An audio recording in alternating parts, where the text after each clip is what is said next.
Hello everyone. Welcome to India Law's podcast. Today we have Mr. Brian Narona with us and we will be exploring the nitty-gritties of the recent Supreme Court judgment in Messrs. Grisham versus M.G. Goyal Yassis Private Limited. Hello Mr. Zain. Hi, thanks Arya, thanks for having me. Yes, it's a very interesting decision. It deals with foreign decree execution. It deals also with FERA, that is Foreign Exchange Regulation Act. Deals with RBI approvals. Very interesting decision and something that could have a lot of impact for cross-border transactions. Let's start with the basics. How can a person or a litigant approach an Indian court for execution of a foreign decree? Right, so that happens under section 44A of the CPC. Now under 44A of the CPC, a person who is holding a decree from a foreign country, he can execute it if such country is a reciprocating territory of India. So he will come to India with that decree and he will file it in India for the purposes of execution. So directly under 44A, if I today as a decree holder, I am coming from a foreign country which is a reciprocating territory, I can go for execution directly in India. What are certain things to keep in mind while going for execution of a foreign decree in India? So there are two things I would say. Firstly, as I said, under 44A, only if the decree is passed by a reciprocating territory country, then that decree comes for execution. Now, if, for example, that is a country which is not a reciprocating territory, in that event, the next course for somebody is to take an action for enforcement, perhaps in the form of a suit, maybe even in the form of SARFAESI proceedings. And there are various ways you can, maybe in the form of IBC proceedings, there are various ways in which you can go for enforcement. But obviously, if you're from a reciprocating territory, the easier way or the better way, the faster way, is to go for execution. That still leaves the door open for a person that is a JD, a judgment debtor, to raise objections and raise grounds for objecting the enforcement. Could you brief us a little about these grounds of objections that can be taken by the judge? Sure. So there are grounds provided under section 13 of the CPC, which provide for on the basis of what grounds a court can refuse enforcement and in fact recognition of a foreign judgment. Now under the CPC, under section 12, all foreign judgments are treated as conclusive. But section 13 provides certain exceptions to that principle. And it says that if one of these objections are found, then a foreign judgment shall be treated as non-conclusive and therefore unenforceable. There are 6 of them. First one is where the judgment is passed by a court which is not of competent jurisdiction. The second is where the judgment is passed not on the merits of the case. That is, for example, let's say when a judgment is passed merely because a party doesn't appear. The third is where the judgment refuses to recognize Indian law or perhaps puts an incorrect understanding of international law. The fourth is where the proceedings in that foreign country were opposed to natural justice. The fifth is a situation where the judgment has been obtained by fraud. And the last of them is where the judgment is actually barred under Indian law. Which of these grounds do you think the Supreme Court considered while striking down the enforceability of the foreign decree obtained by the Asian pistols? So in fact they considered all of it.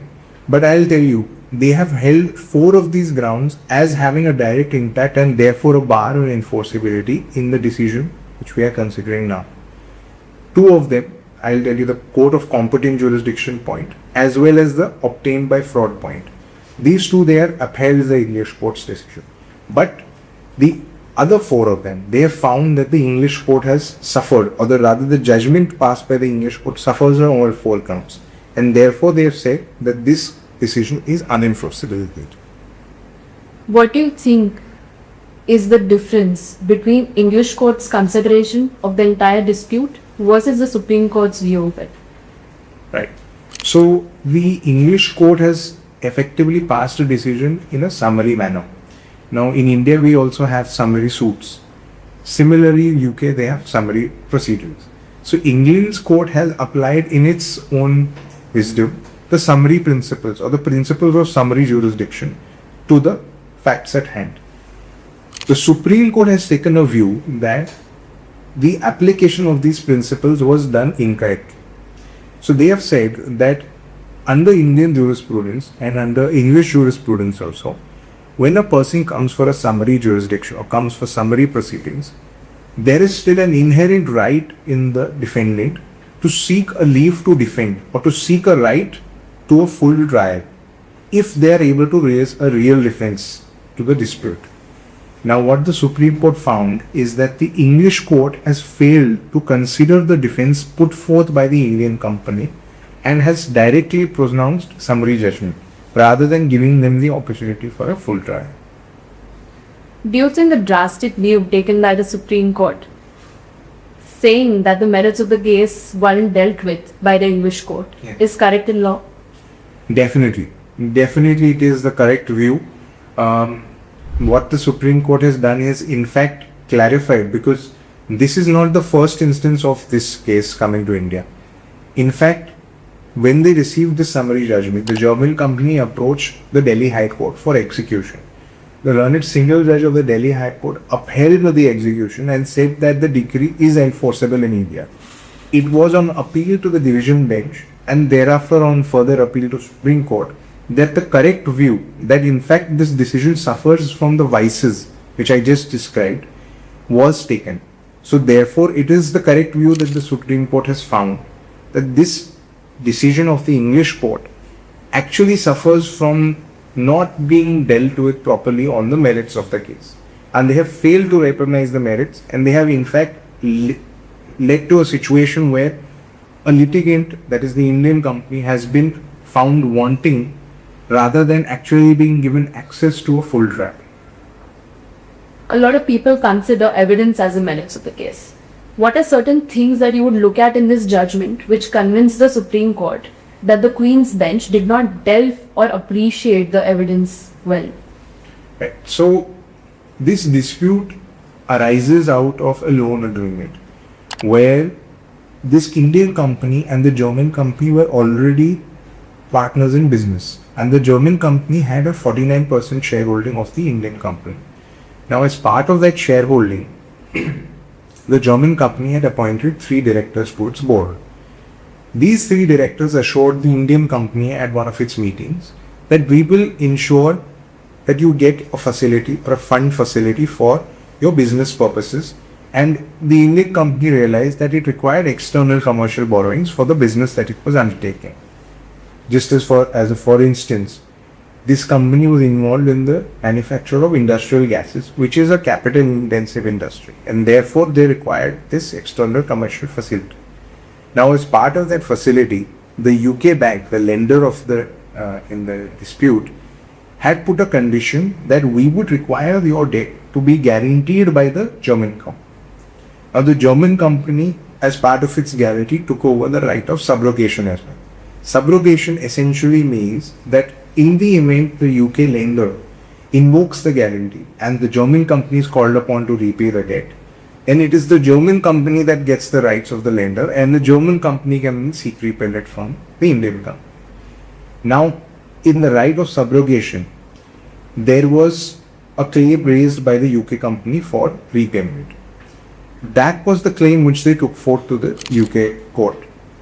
In its defense, the Indian company presented a very, very strong defense insofar as they raised the point that in fact this debt in UK has already been set off because the Indian company and the German company were already involved in disputes in India, and there was some amounts to be paid to certain people in India on behalf of the German company. Those debts were set off by the Indian company in exchange for the consideration that the English debt, the debt owed to the UK lender, shall be completely paid off by the German company. This was the defense which was put forth by the Indian company. They had very good material to prove this. The material was firstly in the form of a balance sheet. Their own balance sheet recorded this set off, and the balance sheet is something which is sacrosanct. It is a statutory document. It has a lot of weight. Secondly, they showed that there were minutes of meetings of the board where those directors of the German company, or rather directors nominated by the German company, had attended and even seconded proposals for such set off. And thirdly, there were also some email correspondences which they were relying upon.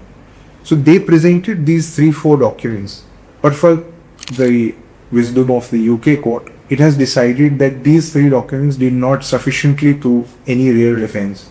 And that is something which the Supreme Court has taken a strong view against. And they said that at least, at the very least, even if someone were to say that this is not a strong defense, at the very least that merited a full trial. There must have been a finding of fact on the basis of a trial, and the finding of fact cannot have been given only on summary jurisdiction. As I understand, the Supreme Court itself cannot do fact finding. So on the basis of the hypothetical case that was made up, that all the ingredients were breached, the decree was had to be unenforceable.